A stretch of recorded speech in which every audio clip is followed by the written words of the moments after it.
Саламатсыздарбы урматтуу телекөрүүчүлөр, назарыңыздарда актуалдуу маек. Биз бүгүнкү сүйлөшө турган темабыз кыйноолорду алдын алуу багытында түзүлгөн улуттук борбордун нарындагы иш аракеттери, ийгиликтери жана көйгөйлөрү туурасында болмокчу. Урматтуу телекөрүүчүлөр, биз түз эфирдебиз. 0708 19 84 84 WhatsApp номери иштеп жатат. Бул багыттагы суроо сунуштарыңыздар болсо жазыңыздар.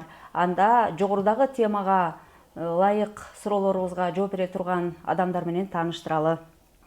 Кыйноолорду алдын алуу улуттук борборунун Нарын облусундагы өкүлчүлүгүнүн жетекчиси Назира Абакирова. Ушул эле борбордун эксперти Бексултан Шершеналиев мырза биздин бүгүн студиябызда конокто. Кош келипсиздер, саламатсыздарбы? Мына ушул 26 июнь күнү эскерте кетели, ушул кыйноолордун курмандыктарын коргоонун эл аралык күнү. Көпчүлүк билбесе керек, биздин өлкөдө жабык жана жарым жабык жайлардагы адамдардын абалын, алардын укуктарынын корголуусун көзөмөлдөй турган өлкөбүздө ошо борбор бар. Алгач мына ушул борбор туурасында кененирээк маалымат алалы. Сиз баштайсызбы? Саламатсыздарбы да бир жолу. 1997 жылы Бириккен Улуттар уюмунун ассамблеясы тарабынан ушу 26 июнду кыйноолорго кабыл алган адамдарды коргоо күнү деп, эл аралык коргоо күнү деп жарыяланган. Ошону менен бирге ушу биздин Нарын өкүлчүлүктө дагы бир айлык иш чара жарыяланып, ошо бүгүнкү келгенибиздин максатыбыздын бир себеби ошо иш планга ылайык келип отурабыз. Улуттук борбордун түзүлүшүнө бир аз токтоло кетейин. Улуттук борбор ошо Кыргыз Республикасы эгемендүүлүктү алып, Бириккен Улуттар уюмуна толук мүчө болуп кошулгандан кийин эл аралык деңгээлдеги адамдардын адам укуктары боюнча документтерге ратификацияланган. Ошолордун ичинде Бириккен Улуттар уюмунун кыйноого каршы факультативдик протоколдун негизинде эки талап койгон. Ошо биринчи талабы болуп кыйноонун алдын алуу комитетчилерди түзүү. Экинчиси болуп ошо факультативдик протоколго кошулган мамлекет өзүнүн деңгээлинде алдын алуу механизмин түзүү. Ошо биздин учурда кыйноолорду алдын алуу, кыйноолорду жана башка катаал адамгерчиликсиз же кадыр баркты басмырлаган мамиленин жана жазанын түрлөрүн алдын алуу боюнча Кыргыз Республикасынын улуттук борбору биз ошол алдын алуу механизмин ишке алып келебиз. 2012 жылдын 12 июнунда биздин баш мыйзамыбыз кабыл алынып, буга чейин жана бүгүнкү күндө дагы өз ишмердүүлүгүбүздү уланта бермекчибиз. Рахмат. Улантчы, кошумчу. Жогоруда саламатсыздарбы? Жогоруда айтылып кеткен мыйзамдын негизинде биз иш алып барабыз. Биздин эле эң башкы биздин максатыбыз бул ошол жабык жана жарым жабык мекемелерде мыйзам сакталышы. Эң башкысы бул тактай кетели, жабык, жарым жабык мекемелер биздин өлкөдө бар. Жарым жартылай жабык мекемелер, бул жабыктар ичине бул убактылуу кармоочу жайлар, укук бузуу камералары, андан сырткары тергөө изолятору кирет. Жарым жабык мекемелер бул көбүнчө социалдык объектилер, социалдык мекемелер, тактап айтканда каарылар үйү, балдар үйү жана аскер бөлүктөрү кирет. Андан тышкары лицей, интернат да кирет да. Анан Рахмат. Мына ушул жайларга жыл ичинде канча жолу сиздердин өкүлчүлүктөр көзөмөл жүргүзө алат? Канча жолу кире аласыздар? Ал жерде канчалык деңгээлде көзөмөлдөй аласыздар? Текшере аласыздар дегеним. Бул кирүүдө тоскоолдуктар барбы бүгүнкү күндө? Мурда бар эле. Жакшы суроо болду. Жогоруда айтып кеткендей, биз жарым жабык жана жабык мекемелерге тоскоолдуксуз, күнгө түнгө карабай, ошол эле майрам болобу, дем алыш күндөргө карабай алдын ала билгизбестен биз байма-бай барып турабыз. Мунун себеби ошо жердеги кыйноо, бир кандай бир шарттарды алдын алуу болуп эсептелет да. Анан буга чейин сиз айтып кеткендей тоскоолдуктар болгон. Анан баягы ар жыл сайын жогорку кеңештин алдында бизде ошо докладыбыз чукул деле ошо докладыбызда болду. Ошондой докладдардын негизиндеги көйгөй маселелерди ошол жерде жогорку кеңештин алдында депутаттардын алдында көтөрүүнүн негизинде жана ал тараптан токтомдун негизинде биздин мыйзамыбыз мына күчүнө келип, азыркы учурда эч кандай тоскоолдук фактылары жок эсе болду. Анан баруучу жайларда тоскоолдуксуз эле күнгө түнгө карабай барып кирип жүрөбүз. Кошумчаласаңыз, мисалы тоскоолдуксуз киргенде ошо жыл ичинде мисалы канча жолу бардыңыз сиз? Мен бул улуттук борборго иштегениме жарым жылдай болду. Жарым жылдын ичинде эч кандай мындай тоскоолдук кылып киргизбейбиз дегендай болгон жок да. Биз ар бир мекемеге барган сайын мындай кыскача маалымат бере кетебиз өзүбүздүн мыйзамыбыз жөнүндө.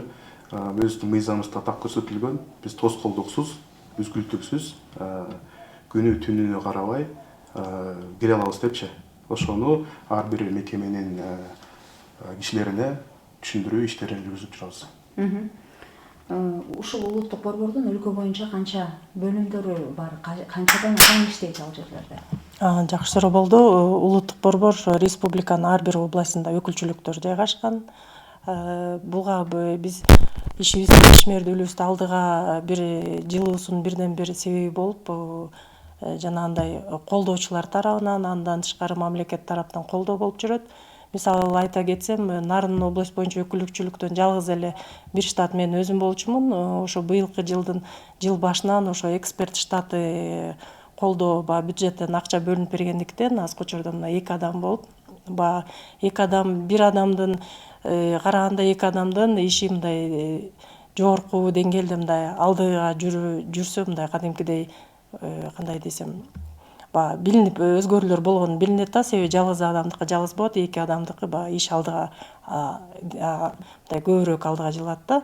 Анан ошо менен бирге УКМК тарабынан дагы бизге чукулда ошо транспорт жактан колдоо болуп, себеби мисалы үчүн Нарын областынын райондору бири-бири менен алыс жайгашкандыктан, эгерде биздин түз байланыш телефонго кандайдыр маалымат түшүп калса, эгер ал маалымат түндү түшүп калса, ал жака жетиш биз үчүн кыйын болуп калат. Бирок Нарын областына транспортубуз азыркы учурда бар деп айта албайбыз, себеби ал улуттук борборго эле жалпы берилди да, ал бир автоунаа берилди. Анан ошондой көйгөйлөргө мамлекеттер тарабынан колдоо көрүнүп, мындай эме болуп келип атат да азыркы учурдачы. Мамлекет тарабынан сиздердин ишиңиздерге кайдыгер эмес. Ооба. Айтсаңыздар, мына күнү да түнү да бара алабыз, түз деп атасыздар. Ушу сизде бар калган учурларда айттырбай, укук бузууларга, басмырлоого кабыл аткан адамдардын ушундай бир окуялар, учурлардын үстүнөн чыктыңыздарбы? Мисалы өткөн жыл ичинде, быйылкы жыл ичинде. Эгер мындай 23-жылда статистикага такалып кетсем, кайрылып токтой кетсем, алдын алуу барыбыз жалпы 60 алдын алуу баруу жүргүздүк. Анын ичинен 4-өө ар тараптуу текшерүү деп коет да. Анан калгандары ошо орто аралыкта мезгилдүү барып турабыз да. Ошол ичинде, ошол 60 баруунун алдын ичинде бизге 6 арыз менен адам кайрылган. Анын 2-өсү кыйноого душар болгонун билдирип, денесиндеги көк ала фактылары менен атайын Стамбул протокол толтурулат. Ал толтурулган Стамбул протоколду атайын врач өзү көзөмөлдөп, врачтын негизинде, чакыртуунун негизинде келип, денелерин карап, бүт фиксация кылып, ошол Стамбул протокол толтурулуп, биз тиешелүү органга өткөрдүк. Ал эми ошонун 4-өө болсо кадыр баркын басмырлаган мамиле катары кабыл алынып, ошол боюнча арыз түштү. Жана бузуу фактылары дагы биз ошол жерде кармоо шарттары боюнча бузуу фактыларын да аныктап, ал боюнча да акт түзүлөт, ал боюнча 12 акт түзүлүп, тиешелүү органдарга жөнөтүлдү. Бир аз чечмелей кетели, мисалы, ошол сиз айтып аткан ошол кыйноолорго кабылган, басмырлоого кабылган учурлар кайсыл жайда болуп атат? Жарымжалык социалдык жайлардабы же жаза өтөөчү жайда? Булар көбүнчөсү ошо жабык мекемелерде болот. Жаза өтөөчү жана убактылуу кармоочу жайларда. Убактылуу кармоочу жайларда. Ал жерге мисалы үчүн эң биринчи адам шектүү катары убактылуу кармоочу жайга түшөт. укук коргоочу тараптарынан мойнуна алдырыш үчүн кандайдыр бир ыкмаларды жасайт да. Эгер мурун ачык көк ала денесинде тактар болсо, азыркы учурда анын түрлөрү да өзгөрдү. Мисалы үчүн ошол эле жана салафан баштыкты башына кийгизип, газы деп коет, андай нерселерди колдонот. Же болбосо тряпканы бир нымдуу сууга эме кылып алып, ошо менен бөйрөктөргө, көк ала денесине, көк ала түшпөгөн жерлерге уруп ошондой ыкмалар менен колдонушат да. Демек, сиз көзөмөл күчөгөн сайын кыйноо ыкмалары дагы өзгөрдү деп атасыз. Ооба. Урматтуу телегөрүүчүлөр, биз түз эфирдебиз. 0708 19 84 84 WhatsApp номери иштеп жатат. Биз бүгүн кыйноолорго каршы күрөшүү борборунун нарындагы аракеттери туурасында сөз кылып жатабыз. Суроо сунуштарыңыздар болсо жазыңыздар. WhatsApp суроолор бар. 08 көрүүчүбүздөн келип атат. Сиздерге кайрылганда ушу канчалык мындай ответ болот дейт да, жооп, кайтарым жообу кандай болот дейт. Жыл ичинде канча арыз түштү? Муну сиз айтып өттүңүз, бирок кайталап коюңуз. Бизге мындай маалыматтар жана айтып ыкчам байланыш аркылуу түшөт. Ал номерлерди бир аз кайталай кетейин. 0554 999 222. Бул ыкчам байланыш күнгө түнгө карабай толук иштеп турат. Ошол жерге маалымат аркылуу биз кайсы жерде данныйларын жазып алып ошол жерге барабыз. Барган учурда биздин өзүбүздүн ар бир өкүлчүлүктүн ишмердүүлүгү болот эмеспи? Ошондой эле бизге эгер ал адам арызы менен кайрылам десе, биз арызын алып тиешелүү органга гана өткөрүп бере алабыз да. Биз ал арызын алып алып териштирүү бир кандай иштерин жүргүзбөйбүз да. Анан бул маалымат түшкөндө биз ага реакция кылбай кое албайбыз. Күнбү түнбү ошол жерге барышыбыз керек болот да. Ошондо анан жана суроо болуп кетти. Ошо 23-жылга жалпы ошо арыз боюнча 6 арыз кайрылды да. 6 арыз, бул жабык жайларда. Жаза өткөрүү мекемелеринде. Айтсаңыз, маселен, сиздер ошондой окуяга туш болдуңуздар. Анан арызды укук коргоо органдарына өткөрүү менен гана чектелесиздерби, же андан ары окуянын уланышын, алардын көзөмөлдөнүшүн, териштирилишин дагы карап турасыздарбы? Мисалы, бул жерде эч кандай укук бузуу болбоптур деген дагы жыйынтык чыгып калышы мүмкүн да. Анан ошондой учурларда сиздердин аракеттер, кадамдар кандай болот? Биз тараптан азыркы учурда ушул эң бир көйгөйлүү маселелердин бири болуп атат да. Себеби кыйноого дуушар болгон адамдардан түшкөн арыз прокуратура тарабынан эле кыскартылып, бул сот өкүмүнө чейин жетпей калып атат да, кыскартылып калып атат бир кандайдыр себептер менен да.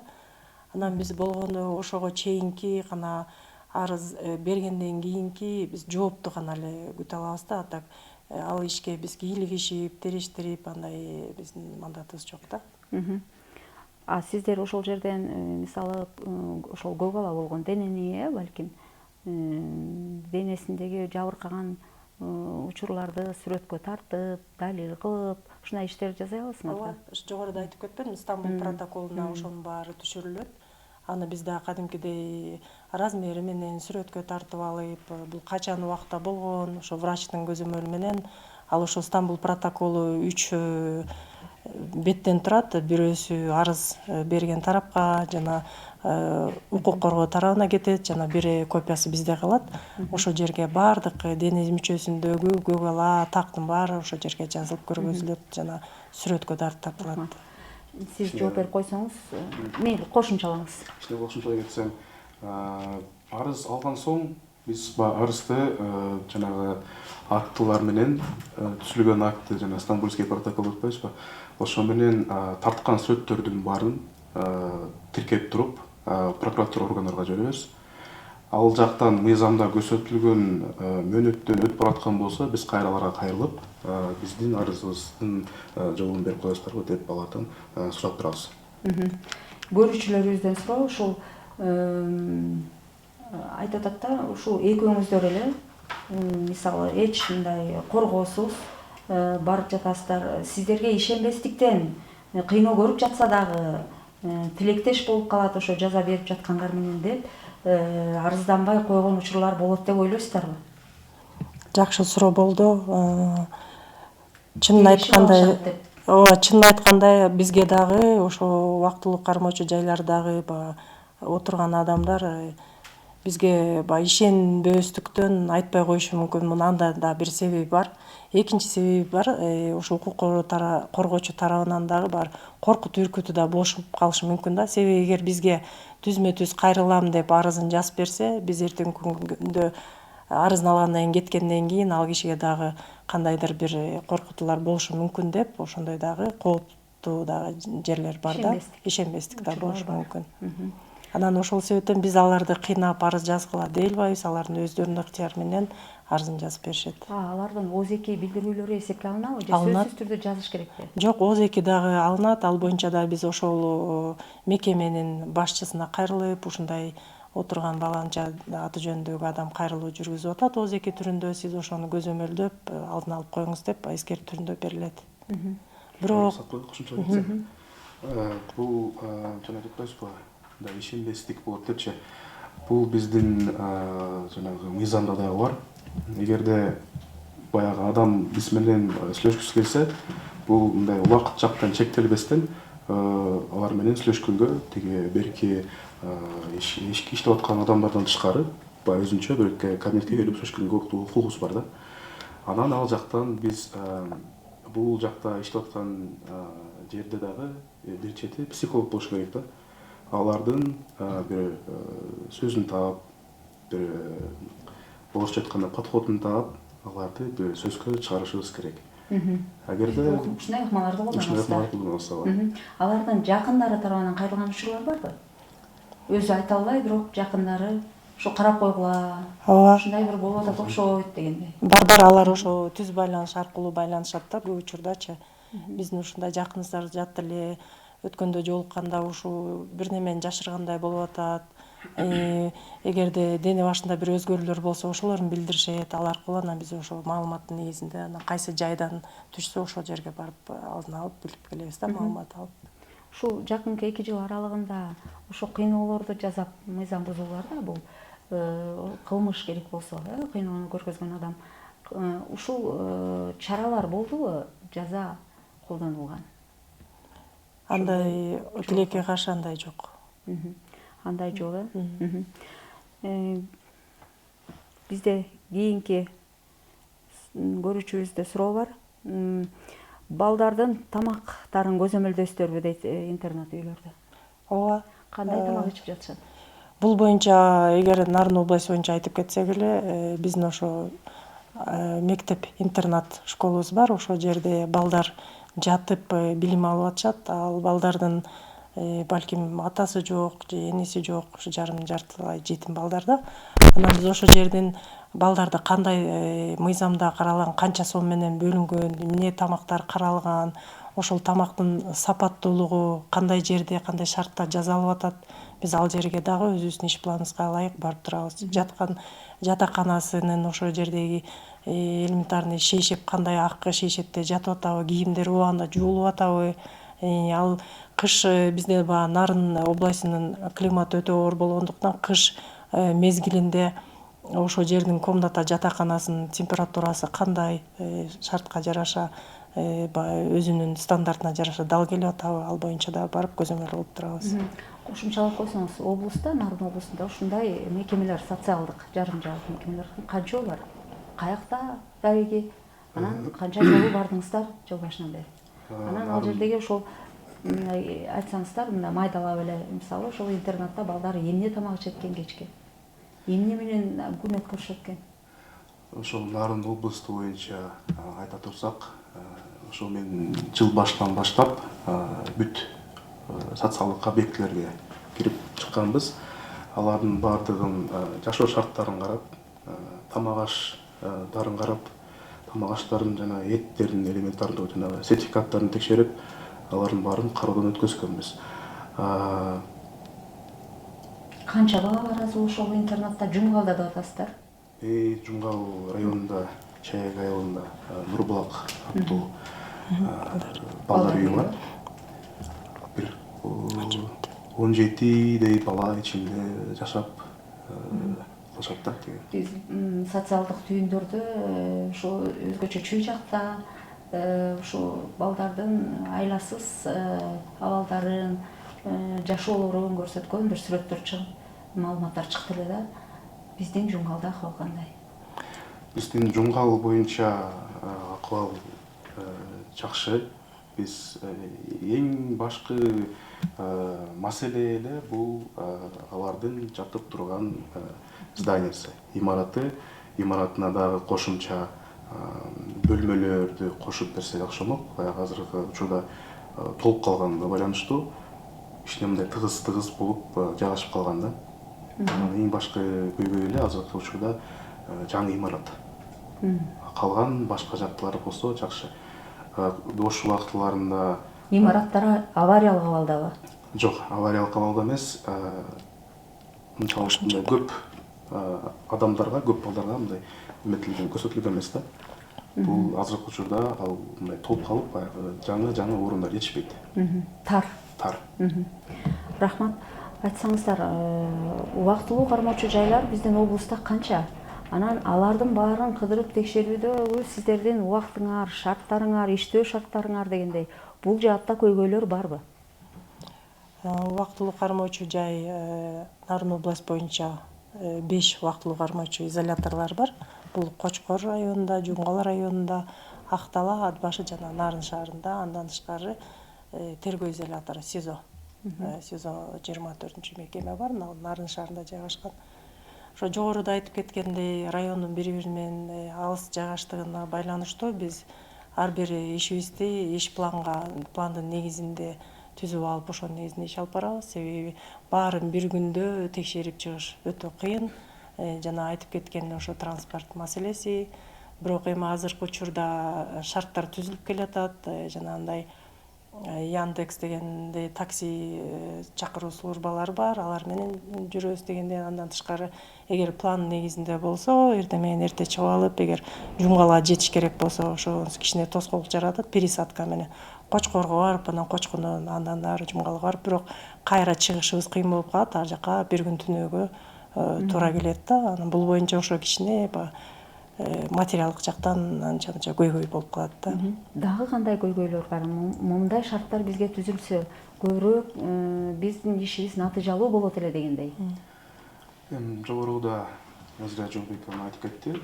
Биздики азыркы эң башкы көйгөйүбүз эле бул транспорт жак болуп калат. Өзүңүздөр билгендей эле Нарын областы Кыргызстан боюнча чоң область. Региондор негизи өзүнүн бири-биринен алыс жайгашкандыктан ага жетип барыш биз үчүн чоң тоскоолдукту жаратып атат да. Андан тышкары мындай чоң көйгөйдү эле көргөн жокпуз. Иш алып барып атабыз. Иш алып баратабыз бул боюнча. Айтсаңыздар, убактылуу кармоочу жайларда, ошол тергөө абагында, жаза өткөрүү абагында, учурдун талабын алайык, шарттар кандай болуш керек? Жана биз ошол шарттарга биздеги акыбалдар жооп берип атабы? Алар медициналык тейлөөдө болуш керек деген сыяктуу өзүңүздүн эрежелериңер бар да. Ошол жетиштүү деңгээлде.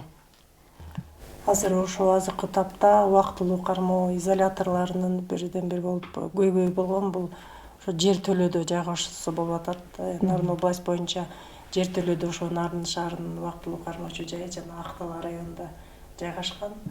Жана азыркы жаңы маалымат катары айта кетсем, Жумгал райондук ички иштер бөлүмүнүн жаңы имараты курулуп атат. Буга чейин биз алдын алып баргандын негизинде ошо убактылуу кармоочу жай кайра эле ошо жер төлөөгө курулуп пландалып атканын билгендиктен алдын ала кат аркылуу кайрылуу көп иш аракеттер жасадык да. Бирок тилекке каршы ошо убактылуу кармоочу жай жаңы имараттын жер төлөөсүнө жайгаштырылып салынып атат. Бүгүнкү күндө ошо акыркы бүтүрүүчү этаптарына жетип калыптыр. Андан тышкары ошо Нарын шаардык ички иштер бөлүмүндө имараты баягы эски абалда болгондуктан ал жерге да жаңы имарат курулганы турат. Мынакей анан бул боюнча дагы алдын алуу иштерин жүргүзөбүз. Анан кандай эмелерди, кандай план түзүү пландары менен кандай кылып жайгаштырганыбыз белгисиз да.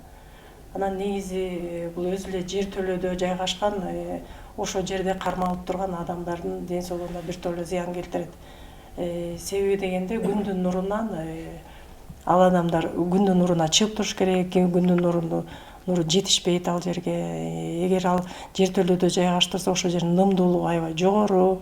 Андан тышкары терезелер подвалга чыгат дегендей бир топ көйгөйлөр бар да. Ал боюнча биз буга чейин көптөгөн актылар түзүлүп келген, анан акырындыктан эме кылып келатабыз да. Айрым учурда биздин жөнөкөй жарандарга медициналык тейлөө жетишпей калган учурлар көп болуп атат. Азыр дарыгерлердин жетишсиздиги дагы башка себептер менен. Анан ошондой жабык, жарым жабык жайларда медициналык тейлөөнүн абалы кандай? Кошумчасы менен. Бул маселе боюнча азыр ар бир убактылуу кармоочу жайда өзлөрүнүн жанагы эмеси бар. Дары дармектери менен Камсыз болгон барлык толугу менен. Андан тышкары могу следственный изолятор деп коет. Ал жакында эле биздин директорубуз жогорку кеңеште доклад менен чыгып, ошол жерде ошол маселени көтөрдү. Ошол следственный изолятордун медициналык жагын, бунун баарын жанагы саламаттык сактоо министрлигине өткөрүп берүү жагын козгоп, ошол маселени көтөрдү. Азыркы учурда следственный изолятордун медициналык жагы бул өзлөрүнө карайт да. Рахмат. Кошумчалай кетейин. Кошумчаласаңыз болот. Жана ошо убактылуу кармоочу жайда түшкөн адам мисалы үчүн торчоонун артына келгенде ар кандай шоковой состоянияда болот да.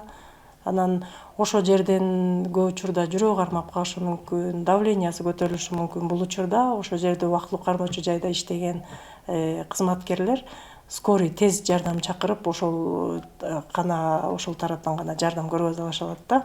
Анан коллегам айтып кеткендей, аларда ошо биринчи тез жардам көрсөтүүчү шаймандары бар, анан дары дармектер менен камсыз болуп турат да. Сиздер ошонун баарын карап көзөмөлдөйсүздөр? Ооба, биз барып ошону көзөмөл кылып турабыз.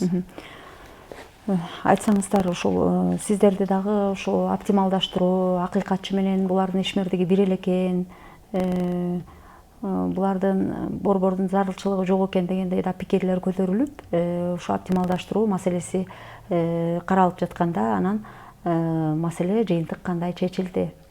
Анан кошумча айтып койсоңуздар, ушул пикир негизи туура беле?